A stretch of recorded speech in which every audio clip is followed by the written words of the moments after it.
WRKS Pickens Jackson. All systems go. Live from the Whiskey 61 Lounge inside the Bank Plus studio. It's now morning. Live in the studio. It's the Out of Bounds Show with Lowbound. Streaming live worldwide on the Out of Bounds radio app. And on your radio at ESPN 105.9. The Zone.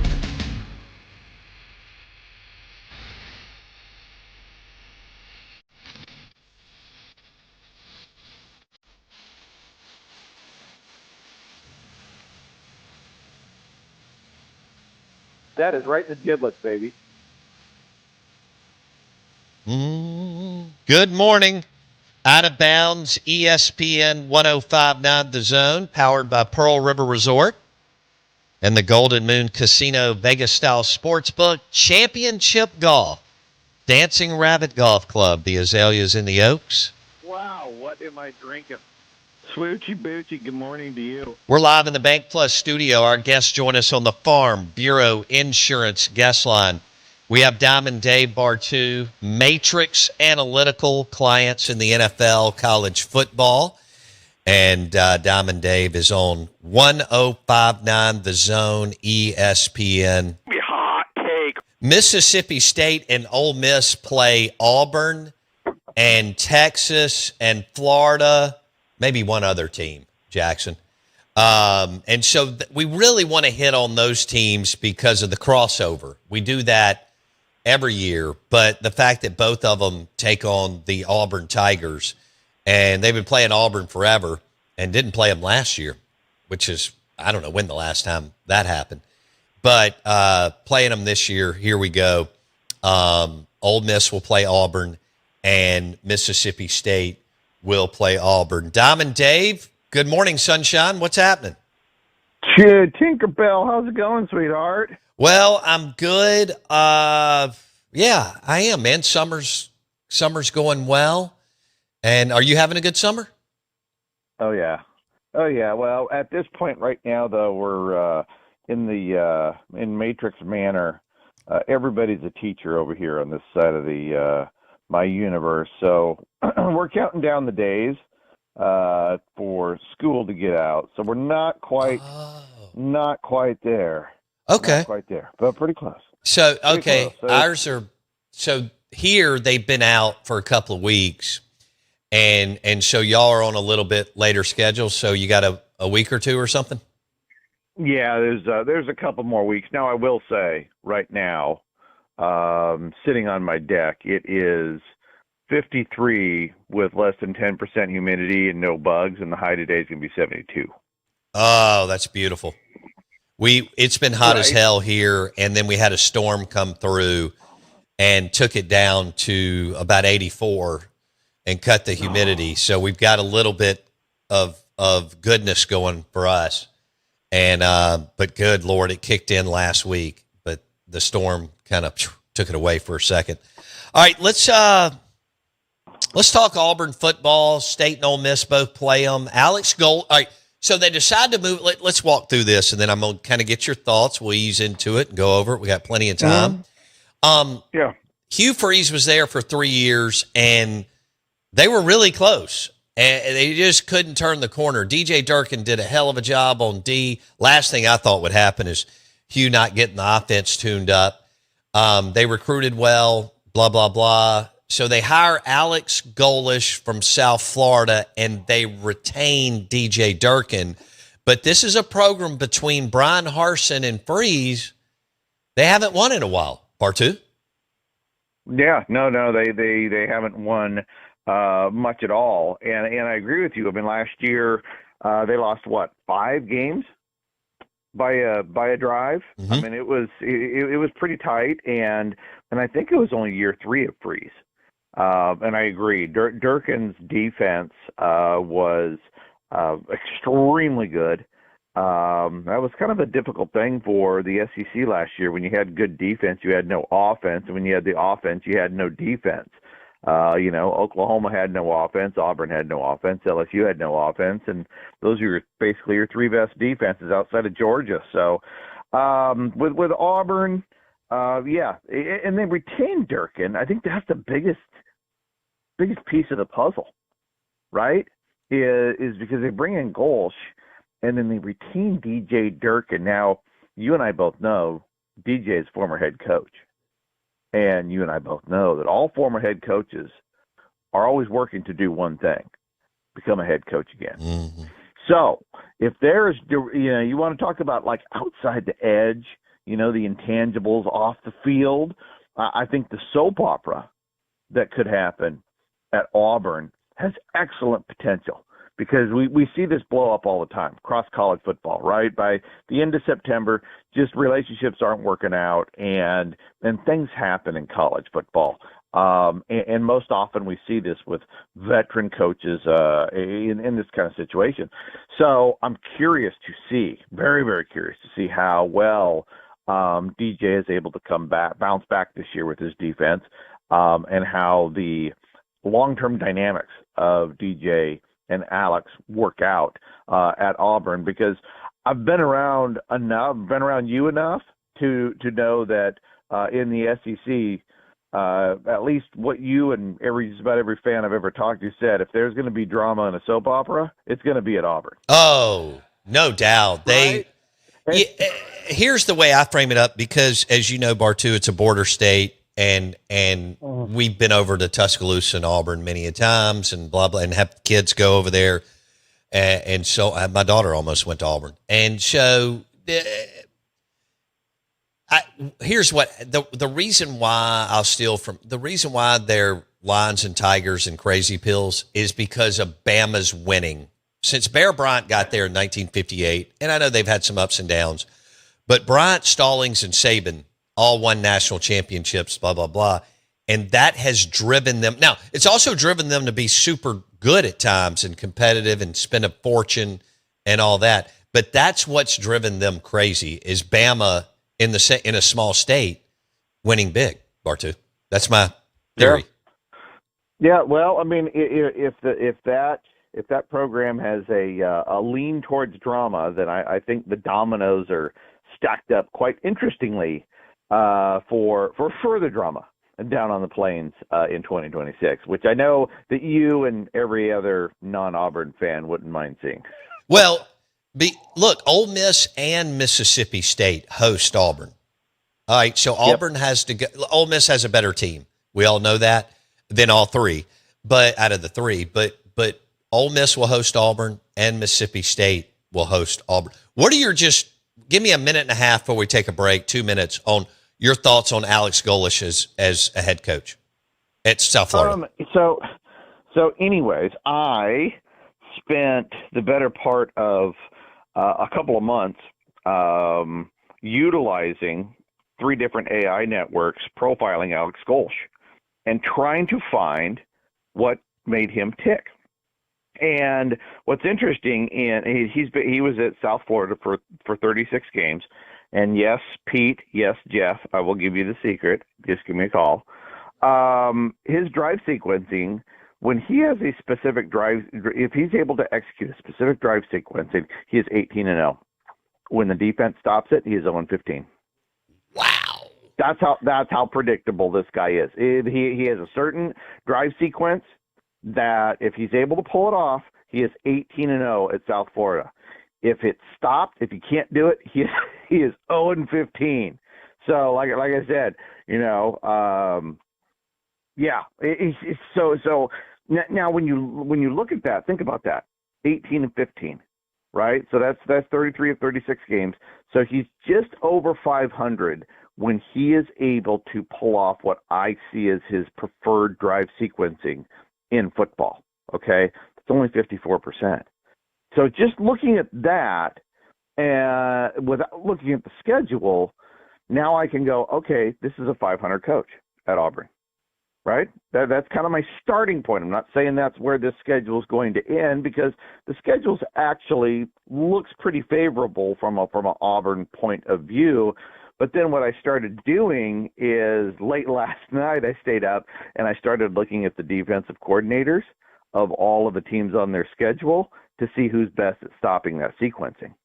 And we're going to get into this schedule and see. I'm just going to I'm going to use that sequencing to profile what an Auburn record might look like this year. Okay. So I think he's highly predictable. I love this. All right, Dave Bartoo, Matrix Analytical. We're previewing the Auburn Tigers. They are ready to win. Okay, I mean, good grief. Chiswick went undefeated. Tuberville went undefeated in the 2000s. They played for 2 national championships, won one. Tuberville should have had a shot in 2004, 3, whatever in the hell it was. All right, so Bartoo's going to start walking us through. Again, Ole Miss and Mississippi State will host Auburn. They haven't won, and since Malzahn left, which Bartoo jumped on the show when they let him go and said, dumb mistake. More profiling Auburn and talking dogs and Rebs with Dave Bartoo on the Out of Bounds Show.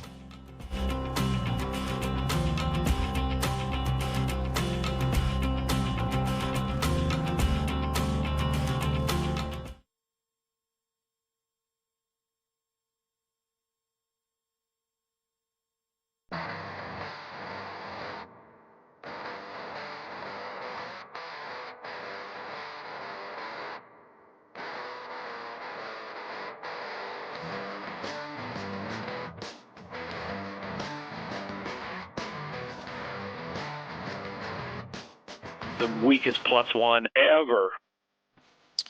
Wolves, Mountain Lions, and Bears. Out of Bounds, live in the Bank Plus studio. ESPN 105.9 The Zone, brought to you by Superior Foundation. Foundation repairs, French drains, driveways, parking lots. They're the leader, the best in the business. Their work comes with a warranty. Superior.ms, Superior Foundation. Call them today. Locally owned, Superior.ms.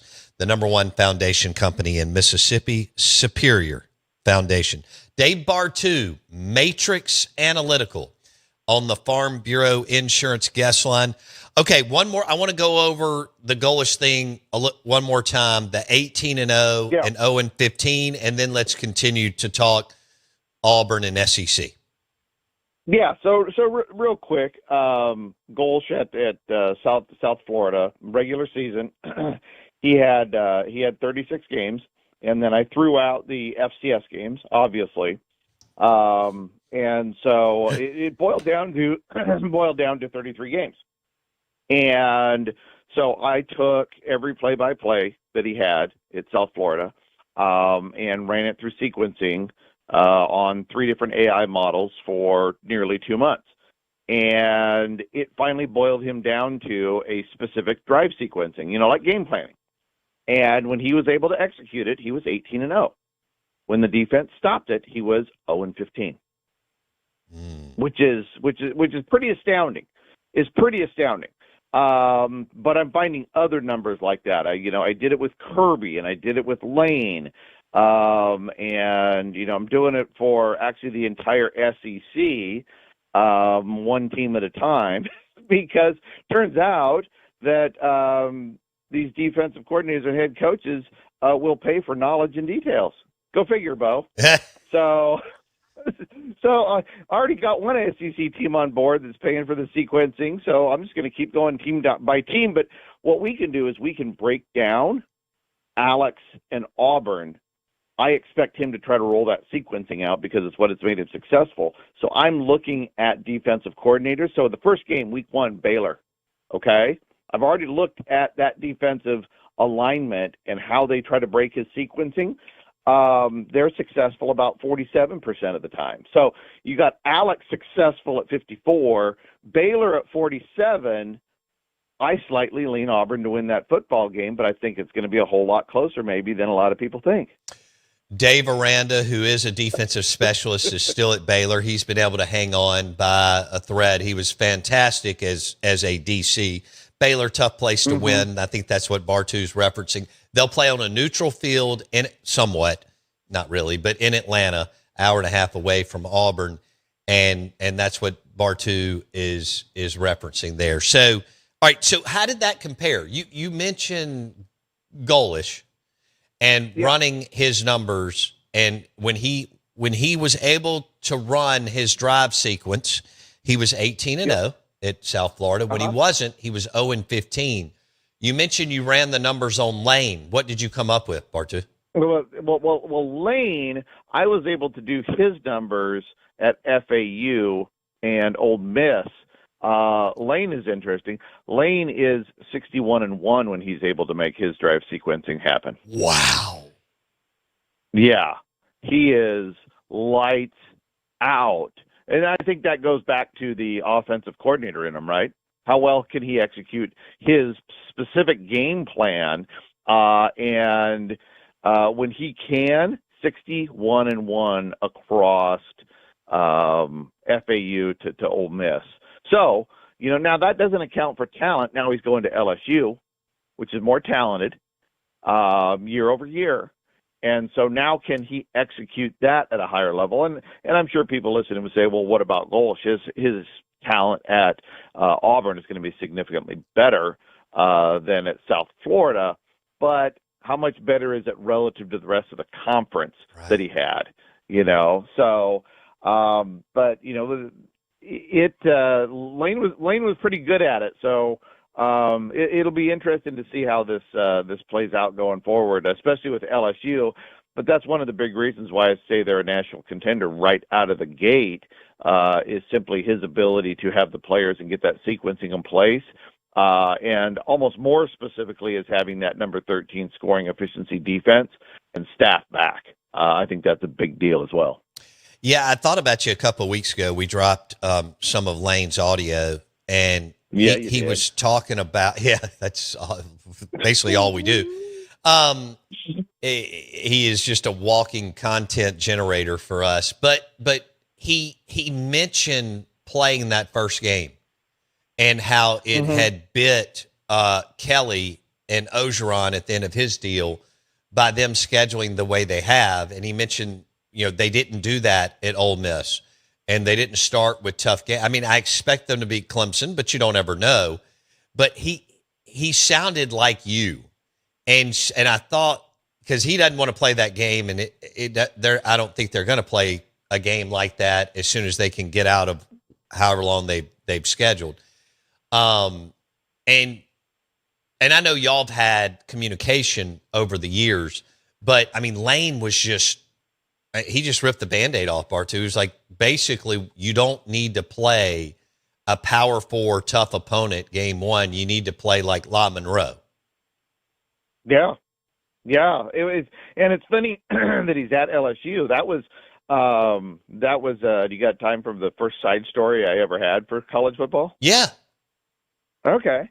So it actually involved LSU, and I was on spring break. And I was at my mom and dad's house, and they lived on one side of the river, and the supermarket was on the other side of the river, so you had to walk across the bridge. And the only way you could get cell phone service was going across the bridge. So I got up, and I was like, oh, man, I'm already out of lines for gin and tonic. So I went over to the supermarket that morning, and I was coming back, and my phone rang because I was able to get service coming across the bridge. And I'm on the middle of this walking bridge over the Columbia River. And the phone rings, and I put the Nashville number. I was like, I pick it up, and it's James Franklin with the coaching staff and the AD talking about scheduling. Drops me right down. He's like, the guy asked me if I had time for a conference call. I'm like, sure. And I'm standing on the river, holding a bag of lime, probably some extra tonic, and bang. But what was happening is James had been listening to what I was saying about scheduling, and the AD wanted a home and home with LSU. And my thing was absolutely not. You got a new head coach here. You're trying to recover from sanctions. You got rid of Bill O'Brien. I said that one loss, you are almost guaranteeing yourself at this point a loss, home and home loss with LSU at this point.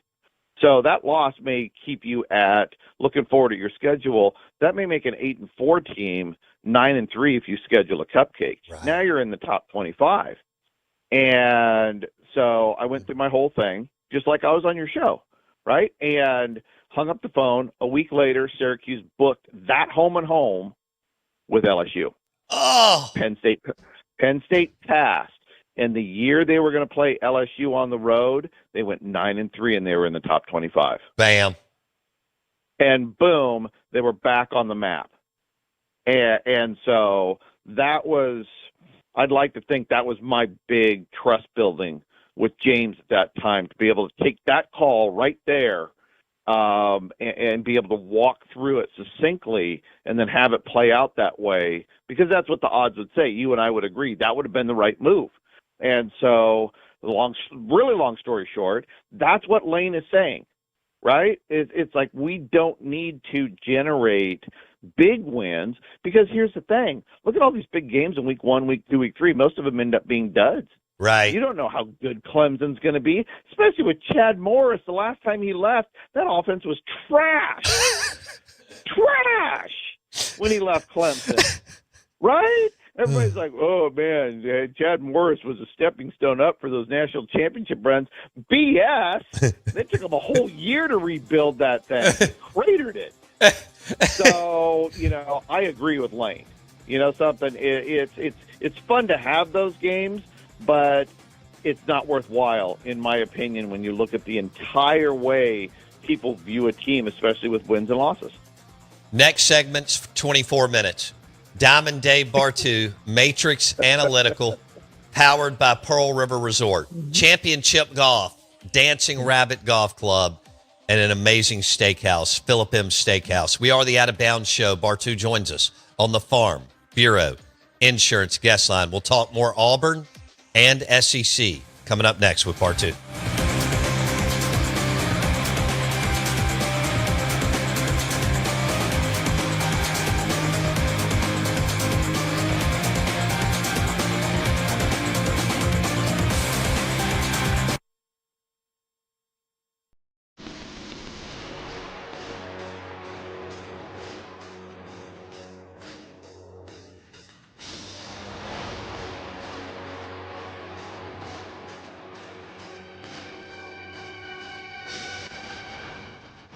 Wow, what am I drinking?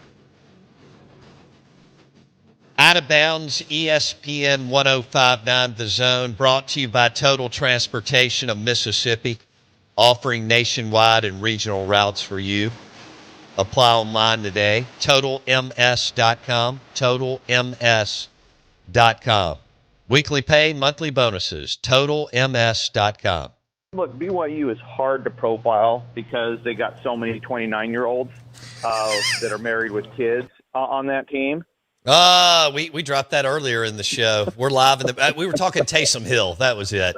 We're live in the Bank Plus studio. Diamond Dave Bartoo, Matrix Analytical, joining us on 105.9 The Zone. We're talking Alex Golesh and Auburn, but what's great is we can mix in everybody that they're playing and some of the other trends and nuggets and tidbits that Bartoo picks up as far as some of the teams finding an edge or not finding an edge. And it's crazy that people don't want to look to find an edge in sports, considering how many of these games go down to the wire. But Diamond Dave talking, and Auburn has not won. Gus Malzahn, Bartoo said this. I hate giving him credit, but he said this for years. He was like, they don't appreciate it. And Malzahn was there during Saban's dynasty, and yet he beat him, 3 times? Went to a national championship game, all that kind of stuff. Was the OC when they won the national championship game and then drove them to a title game. Bartoo,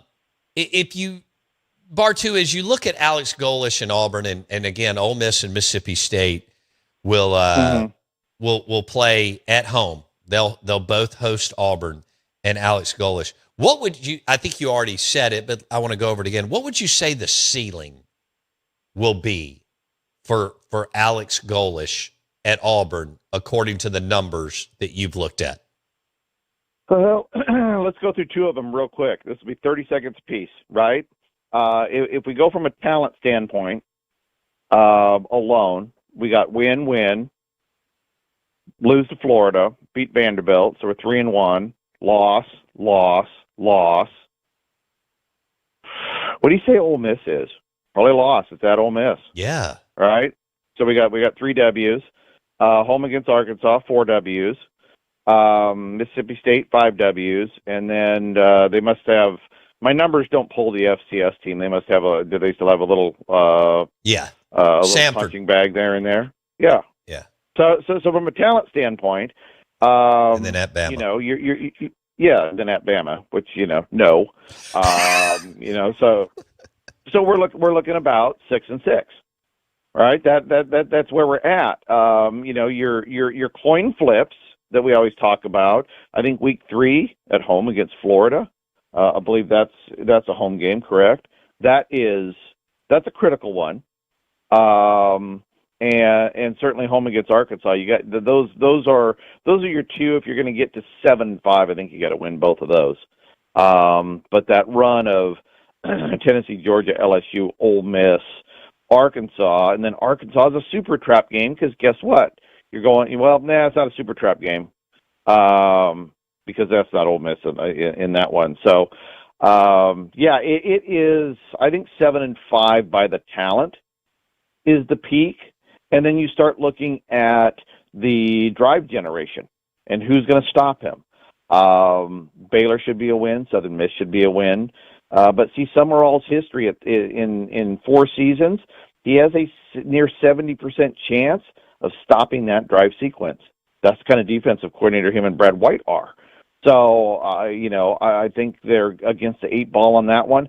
Vanderbilt, yeah, there's a third win. You got to have that. So I think they have to be 3-1 coming out of September. They have to. Anything less than that, and now you're looking at 3-4 wins. Heupel stopping rate on the sequencing, nearly 70%. Georgia, 82%. Lane and Blake Baker, 76%. I mean, that's just loss, right? Now you get to Pete Golding and Ole Miss. It's at Ole Miss. That hurts, but we don't know who Pete is, right? So I'll coin flip that one right now. But from a talent standpoint, pretty even. Coaching standpoint, again, we know what Pete Golding is as a DC. We don't know what we don't know what he is as a head coach. And then Arkansas, you got Silverfield. He'll stop this sequencing. His defense at Memphis, this specific sequencing, about 50% of the time. So there's a coin flip. Jeff, he's got a new defensive coordinator, but previously his stop rate on sequencing was 18%. Oh. So what can Zach do to change those numbers? That's a really big question there because I can't answer that unless I go back to Zach's sequencing with Mississippi State with Mike, which I haven't done, and then no on Alabama. So all the numbers to me point to a 6-7 win ceiling. Has the total come out? I bet you the total's like 6 or 5.5 if the total's out yet. Jackson's got it, I think, at 4.5. But you mentioned 6-6, 7-5. We're visiting with Diamond Dave Bartoo, Matrix Analytical, with the extra conference game, non-conference games, and the Baylor game, and everybody else pulls a mandated Power 4 game. You wouldn't be surprised if he goes 5-7, though, right, Bartoo? Oh no! If he gets off to a bad start, right? You got Baylor. Like I said, that's a coin flip. You can lose that. You can't lose the Southern Miss game. You cannot, right? I think you and I would agree. You can't be losing the Southern Miss game. Florida, no surprise. Vanderbilt, I think we're getting the first 2 years of Vanderbilt now that Pavia's gone. Yeah. But again, if you just go off of the quality of Vanderbilt last year and believe that's going to return this year to a lesser level, but still very good, going to lose that game too, right? And then you go right down the list all the way until you get to Arkansas, Mississippi State, and the cupcake, right, and the FCS game. So, it could be. Man, I'd hate to see 1-3 at the end of September. But on the downside, you're looking at a 2-10 team, I think. Damn, Bartoo talking Auburn football, mixing in Ole Miss, Mississippi State, and some other teams, which is great. Total is 4.5. Okay, so for the Auburn Tigers. For our listeners, if you're just now joining us, Bartoo has come up with this drive sequence rate, and when Golesh hit his drive sequence at South Florida, they were 18-0 When he didn't, they were 0-15. And they've got a nice schedule to start with Baylor and Southern Miss, but then, as Bartoo said, it gets serious. I want to go back because Auburn plays Baylor in Atlanta, Southern Miss at home, and then Florida at home. Are Summerall and John White, Brad White, excuse me. Yeah. Summerall and Brad White. So Summerall's the head coach at Florida, but a defensive specialist. Brad White was incredible at Kentucky and now is the DC at Florida. Are they the best defensive coaching duo in the league right now, Bartoo? Oh, no, because where does Kirby Smart coach at? Is it still at Georgia? Yep. I don't care where that man goes. That's the best defensive mind in college football. Okay. Right. I mean, just I'll just be straight up with it. That is the best defensive mind in college football in the last 15 years.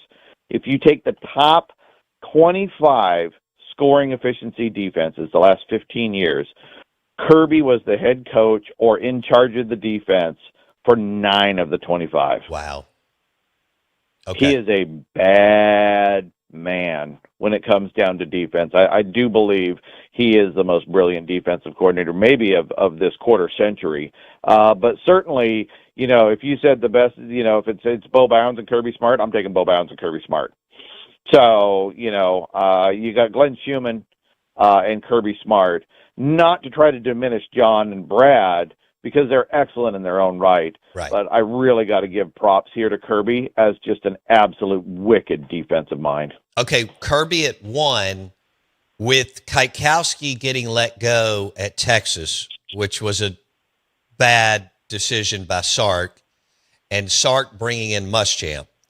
I know you like Baker and some other guys.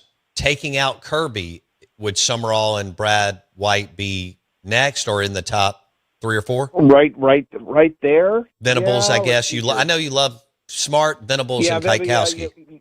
Yeah, Venables is wicked good too, and Kwiatkowski. I mean, Kirby, Venables, and Pete Kwiatkowski. I mean, there's 3 of your best to do it in the last 15 years total, retired or active.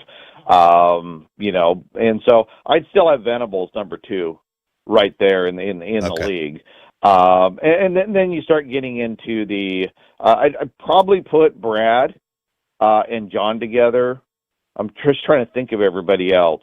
Blake Baker's done a real good job flipping the defense at LSU right now. I think he's got to be in the discussion.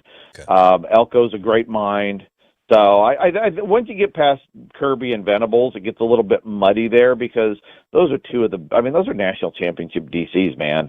They're really good. Yeah. So I think that's your first tier, and then it's everybody else. Okay. Bartoo, we talked to Auburn. He's got them somewhere in the 5-7 to 7-5 range. I'd lean more towards 5 or 6. They did, as we talked about 40 minutes ago, they did retain Durkin, who's fantastic. And Durkin would be in the top half for you as it gets muddy because he did a damn good job the last few years, and he was at Ole Miss and A&M. Would Durkin be in – out of the 16 teams, would he be maybe on the backside, but in the top half of the league, Bartoo? Yeah, he's probably close to the top half of the league. Okay. And then Golesh as offensive coordinator, he'd be in the bottom half because I know he's coming off a great year. He had a top 10 scoring efficiency offense last year, but it took 3 years to get there.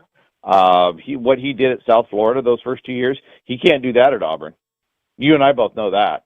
You're not going 3-9 or whatever it was. It was bad, and average at South Florida. Those two bad years, you can't repeat that. He's got to get out of the gate good. Okay.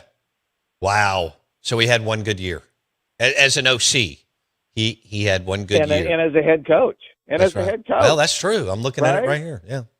Yeah, look at it. It's like, oh my goodness! Right now, let's give credit. Charlie Strong cratered that thing like nobody else. Right? I mean, he just absolutely nuked that program out of even Big 12. Yeah.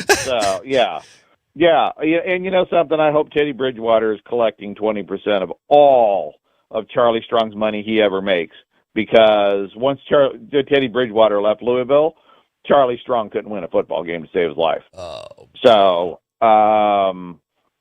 yeah, we will see what happens. But defensively, I expect Auburn to be defense first this year, and the offense trying to play catch up. Okay. They got must-champed. All right, so I've got Ole Miss should win that game at home, and I still give the edge to Auburn, even though they got to go to Starkville, just because Jeff's 7-18 and 1-15 overall. You expect them to be better with Kamario Taylor, Philip Montgomery, and Zach Arnett, but I don't know, exactly how that looks. They got must-champed. Hey, can you walk us through the gap between?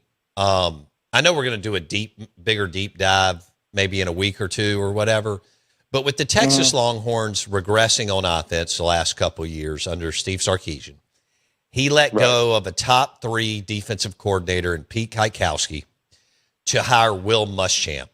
Can you describe the gap between Kwiatkowski, who got fired at Texas, and Will Muschamp, who just got hired as the DC? Bartoo?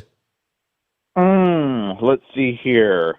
How can I describe it? What kind of analogy would I be looking at?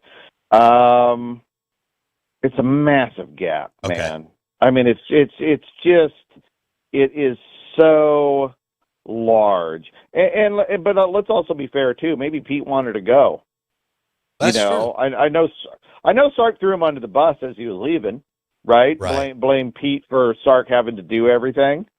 Whatever. There's a lot of drama and play acting when it comes to the public persona of these guys, and I don't blame him. You got to protect yourself.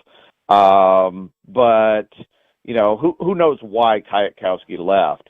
But ultimately, when you look at everything overall, the Muschamp, people say, well, he got a ring as a DC. Yeah, it was almost a lightning in a bottle, though. The defense wasn't always there. He hasn't called plays in forever. I'm trying to think of the drop off in talent that we're talking about here. It's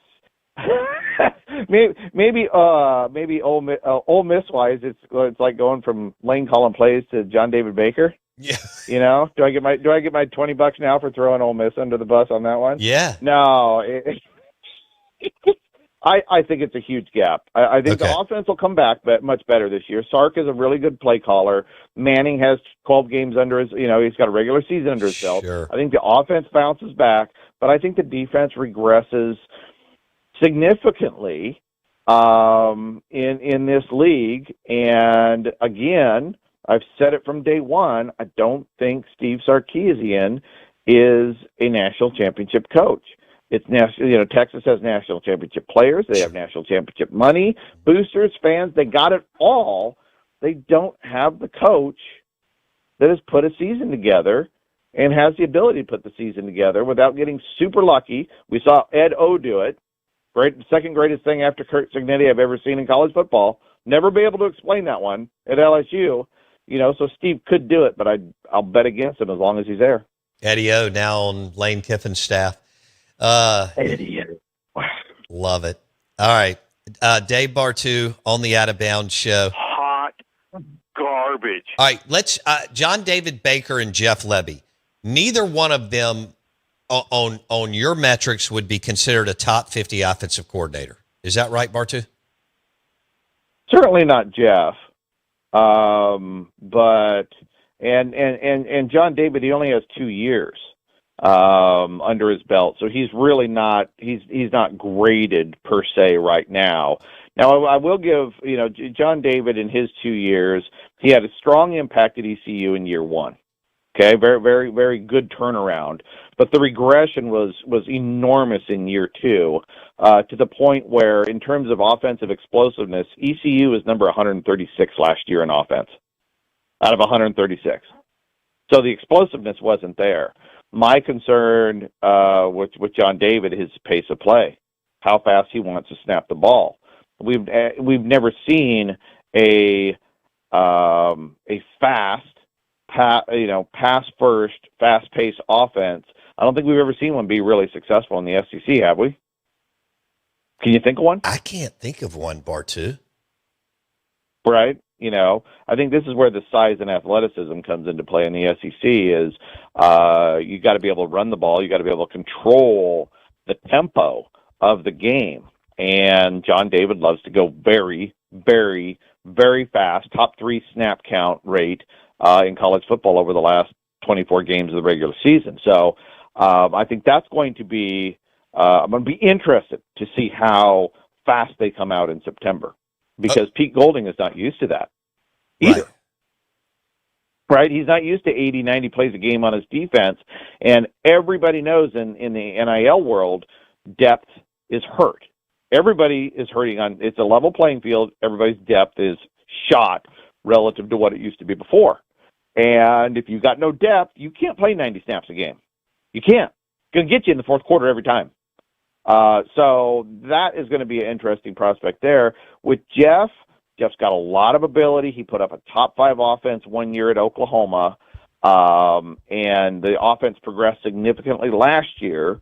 But when you look at the overall talent that he's had relative to the schedule, his grade is a little bit lower than John David Baker right now. But certainly his ceiling, he's proven that he can put up a big number at Oklahoma.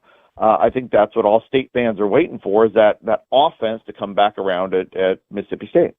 Were fans fooled thinking that Lane Kiffin went blazing fast on offense? Yeah, he didn't. Yeah, that's what I thought. He didn't. See what happens is the really good offensive coordinators have a fastball, a changeup, and a curveball. Right. Okay? And I noticed this the first time with Chip Kelly. He would go fast, and the defense would go fast to try to keep up, and then suddenly he'd throw a changeup. And the whole thing would stop, and it would slow down, and then it would speed up, and then it would slow down. And it was interesting watching the defense not know, can I run on the field right now? Because once you do that a couple times, it creates this uncertainty, and nothing an offensive coordinator loves more than uncertainty on the defense. And so Lane could speed it up, but he could slow it down just as well. And that's one of the beautiful things, I think, of an offensive coordinator is the ability to not have to be regulated by the head coach to speed it up and slow it down. And that's what we're looking at right now for John David Baker. Does he have the ability to slow it down? Especially game situation. Take the air out of the ball. Take some time off the clock. If you don't have the ability to do that, you're losing tools that you need to win close football games in the SEC. Okay. Diamond Dave Bartoo, Matrix Analytical on the Out of Bounds show. I love that about the way you frame that up about Kiffin and Chip Kelly. It's not smoke and mirrors, but they had a fastball, a changeup, and a slider. And most OCs don't because not everybody can be top 10 or top 20. And I think people thought Lane went really fast because every now and then they'd have an explosive play and they would run down the field and snap it fast, but he didn't do that over 3.5 hours. That's where you're going, right, Bartoo? Yeah, exactly. Or he'd run down the field and then not snap it, and the defense would run down there and be ready to go, and then they'd relax, and then he'd hit them. Right. Oh, dude, I love the nuance of pace of play with experienced offensive coordinators. And so, but a good example, though, we saw at Oklahoma when Venables was trying to run high pace of play without slowing down. Okay, there's a danger to it, and you got to have the horses to do it. And I think it's much more difficult today. So, but no, Lane did what he wanted to do, and the pace was extremely varied. But it was never, 60 minutes of hell with his offense. Okay. We'll leave it. That was great. We'll leave it there. We were able to do a deep dive with Auburn, who Ole Miss will host, and Mississippi State, which is cool. And then we were able to hit some John Summerall and Brad White at Florida, which both teams play. And I love when he starts ranking and rating, Kirby and Venables and Baker and all these guys. And Lane did not go mega Ferrari fast. Every now and then he would, and we'd get all, hot and bothered on a Saturday. but he also knew how to bleed the clock. And Lane loves to run the football, which Bartoo just hit on about this league. You better be able to it's still about running the football and stopping the run. All right, Diamond Dave, I hope you have a great week. Enjoy that weather. And hopefully we'll drink a Tito's and soda soon at Pearl River Resort. See you, buddy. Yes, sir. Thank you, bud. Dave Bartoo on the Out of Bounds Show, ESPN 105.9 The Zone, brought to you by the Mississippi State University College of Business. Their students are competing coast to coast and winning in competitions.